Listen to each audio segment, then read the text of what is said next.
Washington, D.C. is a loud city. Sirens, politics, protests, power, but in the forest. Its neighborhood just past Connecticut Avenue. There's a quiet building no one talks about. No scandals, no break-ins, no listings. People just live there. And eventually stop living anywhere else.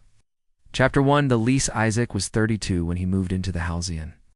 A pre-war, ivy-covered apartment tucked behind the trees like it wanted to be forgotten. He didn't question the $600 rent. Not in this economy. All utilities included. Month to month. Cash only. The landlord was never there in person. Just emails. No phone calls, no office, no signature.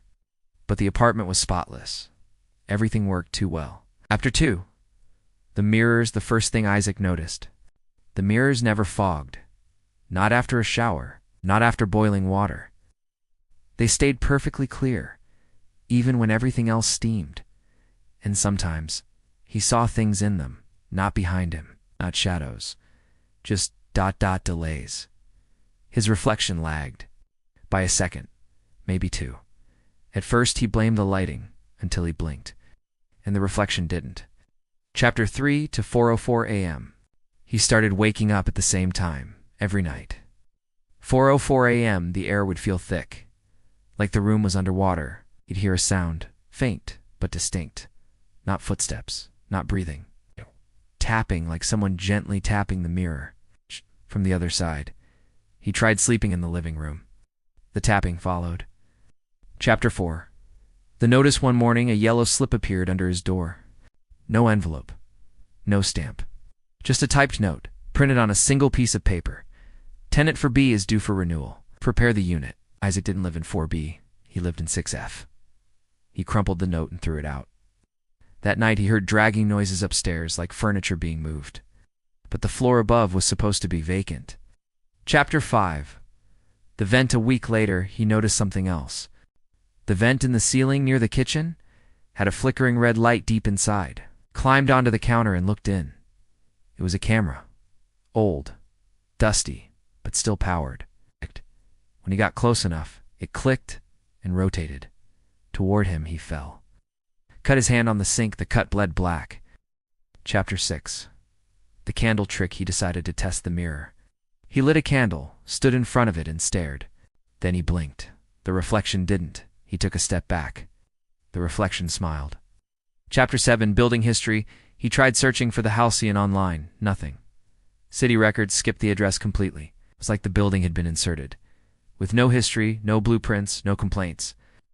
He checked old forums, Reddit, conspiracy boards. Only one result popped up. Never answered the knock after 4:04. He thought it was a joke. Until the night the knocking started. Chapter 8. The other tenants. He started knocking on neighbors' doors. No one answered. Not even once. No sound, no movement. He left a note on 6D. Hey, just checking in. Weird stuff happening in the building. You okay? The next morning, the note was still there, but the handwriting had changed. It now said, "We're not allowed to speak to you." Chapter 9.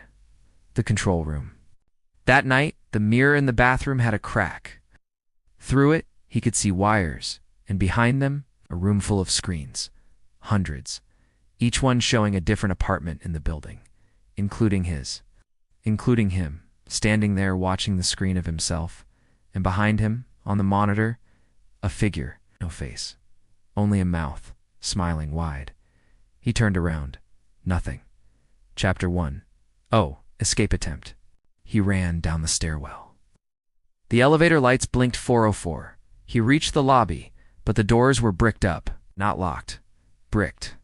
Like they'd never existed. The doorman was there now, for the first time. Eyes black.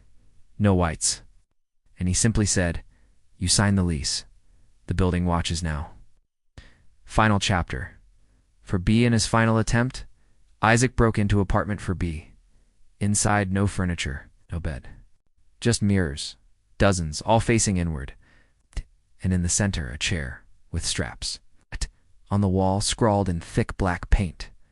Tenant renewal complete, and above the chair, a camera. Washing. They say the Halcyon still accepts tenants. Rent's still $600. Still month to month. All utilities included. But you don't pay with money. You pay with something more permanent. Your reflection. Some say the Halcyon was demolished years ago. Others claim it still stands, invisible, waiting, watching. If you wake up at 4:04 a.m. and hear a knock, don't answer, don't move. And above all, don't look in the mirror, because if it smiles first, you'll never leave.